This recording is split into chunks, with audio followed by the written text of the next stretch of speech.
Iran offered Japan a free pass. No warships, no political crisis, no constitutional violations. Just a quiet deal that would have kept Japan's oil flowing at completely normal prices through the Strait of Hormuz.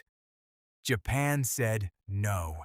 And that single decision is now costing Japan $46 billion every single year, while China is paying normal prices for its oil, while India is paying normal prices, while Turkey is paying normal prices. Japan, the world's fourth largest economy, is burning through its emergency oil reserves and paying a $42 premium on every single barrel it can find.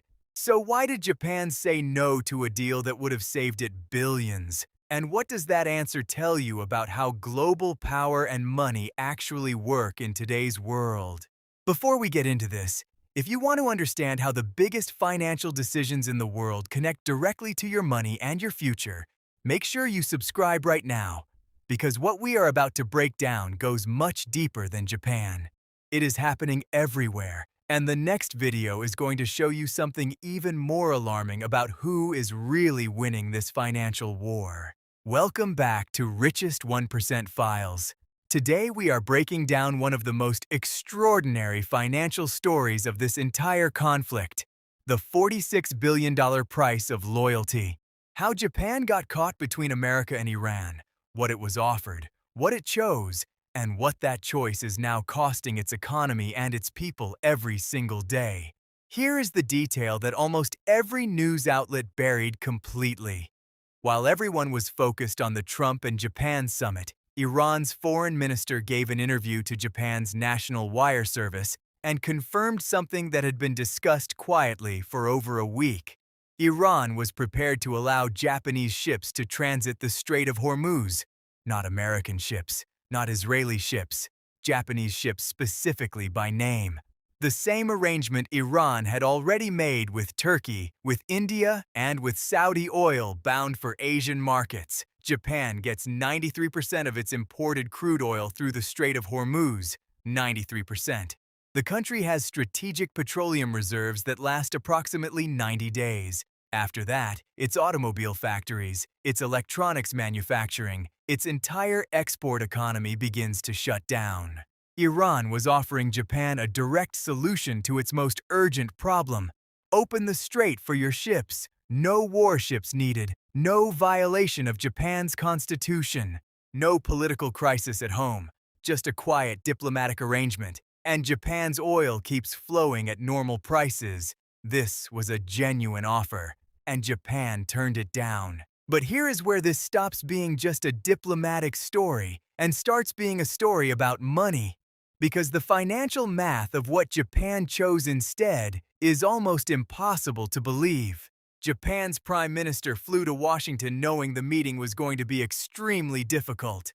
Trump had been publicly complaining for days that Japan hadn't sent warships to support his war. He was irritated, and he was public about it.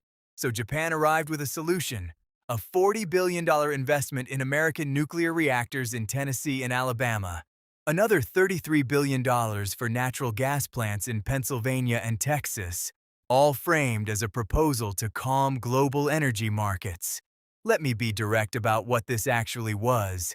It was a payment, a political payment. The price Japan was paying to maintain its American alliance and avoid being publicly humiliated by Trump as a disloyal partner. Trump's response was revealing. He said Japan was really stepping up to the plate.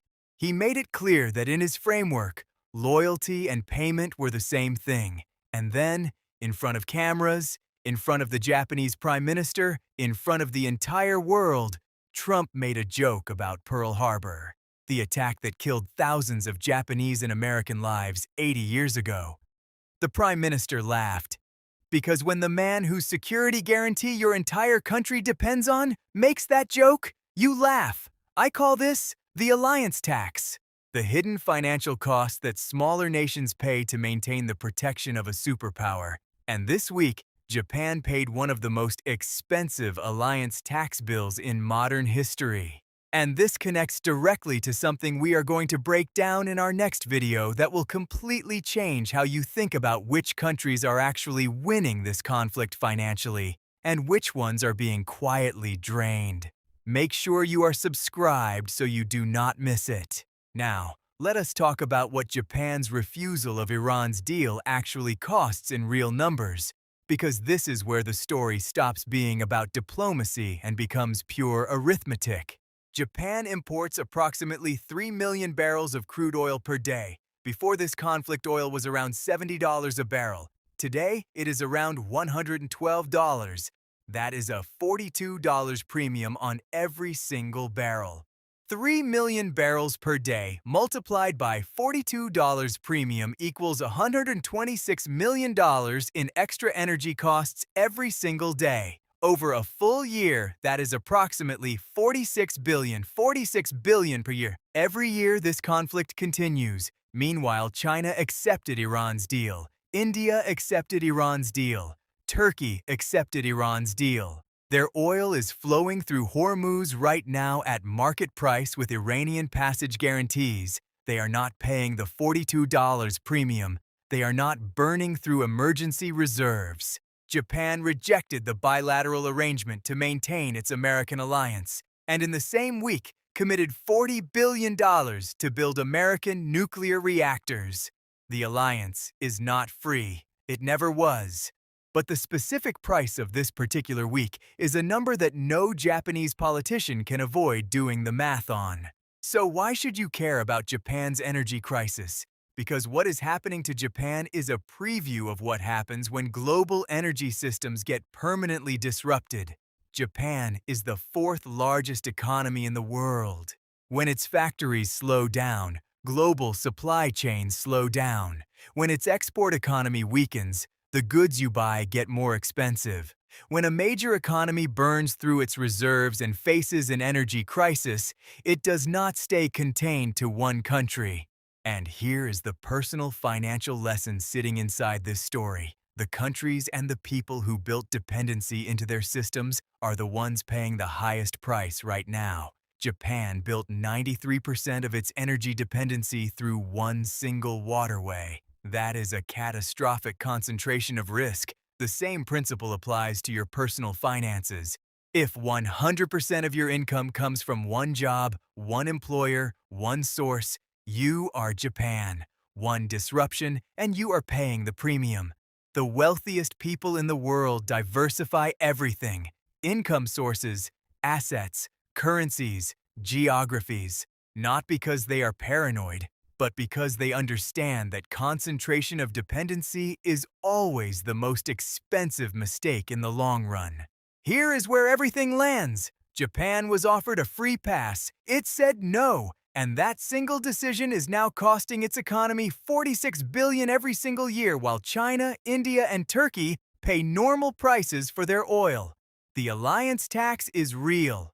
The energy math is brutal. And the lesson for your own financial life is more relevant than it has ever been. Dependency on a single system, whether it is an oil route, a job, or a currency, always comes with a hidden price tag. If you found this breakdown valuable and you want to understand how the biggest events in the world connect directly to your money before everyone else figures it out, subscribe to Richest 1% Files right now. Hit the notification bell. New video goes live every single day. And I want to hear from you. Drop a comment below. Do you think Japan made the right decision choosing America over Iran's deal? The answer might surprise you. See you in the next one.